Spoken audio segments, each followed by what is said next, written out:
The Mystery of the Missing Necklace, Chapter 18. The mystery is not yet ended. Mr. Goon's mouth opened and shut like a goldfish. He simply couldn't believe his ears. But, sir, we got the thieves red-handed, and the one that escaped was only the one on guard in the garden, sir. He hadn't anything to do with the thieving. It was the three upstairs who did that, and we have got them. Yes, you have got them, and that was a very good bit of work, as I said the inspector. But I'm afraid, Goon, that one of the upstairs thieves, when he knew the game was up, simply threw the pearls out of the window to the man below. He must have pocketed them, and then, when he was arrested, struggled so violently that he managed to escape with the pearls. Pity, isn't it?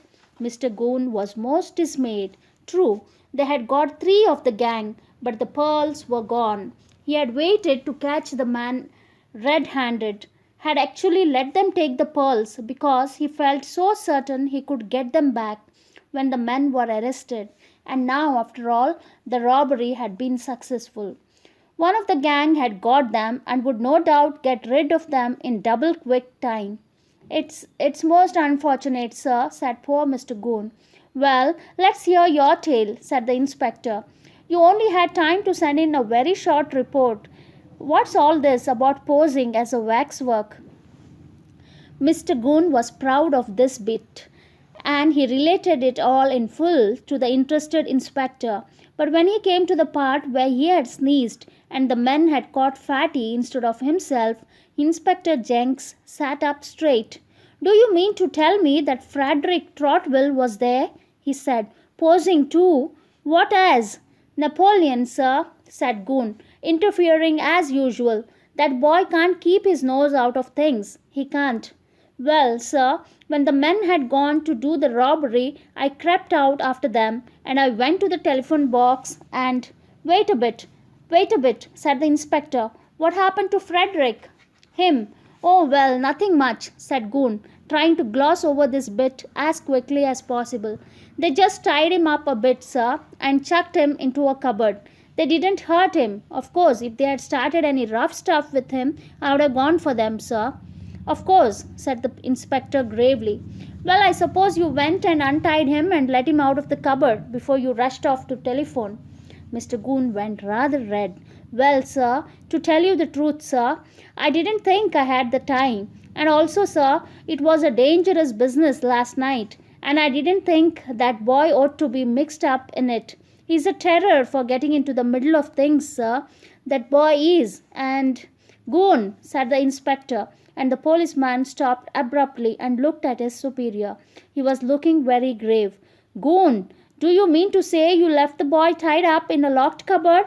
I can hardly believe you. What time did you let him out? Mr. Goon swallowed nervously. I went back, sir, about midnight, and I unlocked the cupboard door, sir, and the cupboard was empty. Good heavens, said the inspector, startled. Do you know what had happened to Frederick? No, sir, said Mr. Goon. The inspector reached out for one of his 5 telephones. I must ring his home to see if he's all right, he said. Mr. Goon looked more downcast than ever. He seems to have vanished, sir, he said. The inspector put down the telephone and stared at Mr. Goon. Vanished? What do you mean? This is very serious indeed. Well, sir, all I know is that the other kids, the ones he is always with, they keep on asking me if I know where their friend is, said Mr. Goon desperately. And if they don't know, well, he might be anywhere. I must look into the matter at once, said the inspector. I'll get in touch with his parents. Now finish your story quickly, so that I can get on to this matter of Frederick Trotwell at once. So, poor Mr. Goon had to cut short his wonderful story and blurt out quickly the rest of the night's happenings. He felt very down in the mouth as he cycled back home. The pearls had gone after all. What a blow! And now this wretched boy had disappeared, and there would be no end of a fuss about him.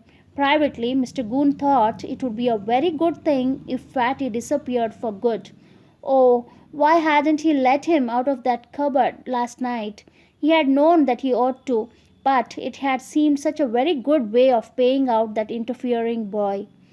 Where could Fatty be? Mr. Goon pondered the matter deeply as he turned into the village street. Had the escaped thief gone back to the hall and taken Fatty prisoner, meaning to hold him up for ransom or something? Mr. Goon went cold at the thought. If such a thing happened, he would be held up to scorn by everyone for not having freed Fatty when he could. He was so deep in thought that he did not see a small dog run at his bicycle. He wobbled and fell off, landing with a bump on the road. The dog flew round him in delight, barking lustily. "Clear off!" shouted Mr. Goon angrily, and suddenly recognized Buster. "Will you clear off?" He looked round to see who was in charge of Buster, and his mouth fell wide open. He was so astonished that he couldn't get up, but went on sitting down in the road with Buster making little darts at him. Fatty was standing there, grinning down at him. Fatty! Mr. Goon stared at him. Here he had been, reporting to the inspector that Fatty had vanished, and the inspector had gone all hot and bothered about it, and now here was the same boy, grinning down at him, large as life and twice as natural. "Where have you been?" said Mr. Goon at last, feebly, pushing Buster away. "Home," said Fatty. "Why?" "Home?" said Mr. Goon. "You have been at home? Why, the others kept asking me where you were. See? And I reported your disappearance to the inspector. He's going to start searching for you." "But, Mr. Goon, why?" asked Fatty innocently. "I'm here, and I got home all right last night too.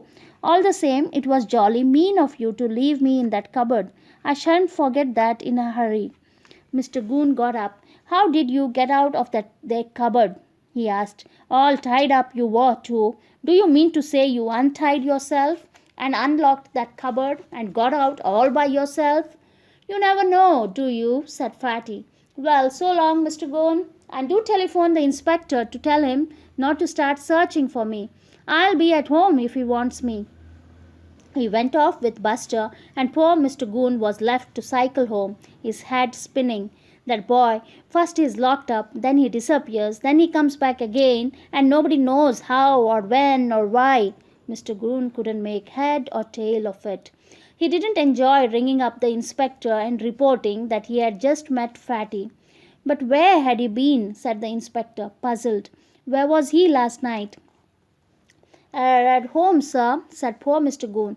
"It was the other children put me off, sir, asking me if I knew where he was, and all that, sir." The inspector put down his receiver with an impatient click. Really, Goon was too idiotic at times. The inspector sat looking at his telephone, thinking deeply. He had had reports from all kinds of people about this case, but not from one person who appeared to know quite a lot about it, and that was Frederick Trotwell. The inspector made another telephone call. Fatty answered it. "I want you to cycle over here this morning and answer a few questions, Frederick," said the inspector.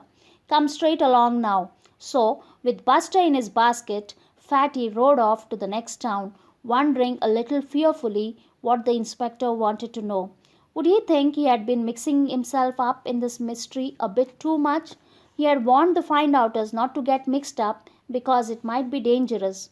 The inspector was friendly but businesslike, and he listened to the whole of Fatty's tale with the greatest interest, especially to the tale of Fatty's various disguises. "Most interesting," he said. "You have got a gift for that kind of thing, I can see, but don't overdo it. Now, you have heard all about the arrests, I suppose?" "I only know what's in the paper this morning, sir," said Fatty. "I knew it was no good asking Mr. Goon anything. I'm a bit fed up that he managed the mystery after all, whilst I was locked up in the cupboard." "He should have let you out," said the inspector shortly. "Very remiss of him. Not the kind of thing I expect from a police officer." "Well, Frederick, 3 arrests were made, as you know, but the man on guard in the garden below escaped, and most unfortunately he appears to have escaped with the Castleton pearls." "But the papers said they were found in one of the arrested men's pockets," said Fatty. "We have got later news," said Inspector Jenks. Those pearls were only cheap ones bought by one of the men as a gift for his wife, or stolen from somewhere else probably. They are only worth a few pounds. The real pearls have gone.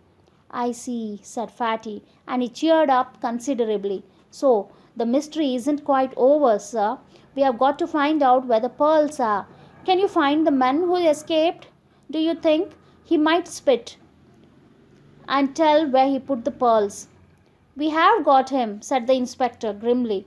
The news came in 10 minutes ago, but he hadn't got the pearls and won't say where he has put them. But we happen to know that number 3 of the gang is usually the one who disposes of the stolen jewels, and it's likely that this fellow we have just arrested has put the pearls in some agreed place for number 3, whoever he is, to fetch when all the hue and cry dies down. You don't know who number 3 is, do you, sir? Asked Fatty. Haven't any idea, said the inspector. We more or less had our suspicions of the other 4, but number 3 we have never been able to guess at. Now, Frederick, I'm not altogether pleased at the way you mixed yourself up in all this when I warned you not to, because it was dangerous. Now you just see if you can't solve the rest of the mystery and find those pearls before number 3 does. There is no danger now, so you 5 find-outers can go ahead. Yes, sir, said Fatty, looking rather subdued. We'll do our best.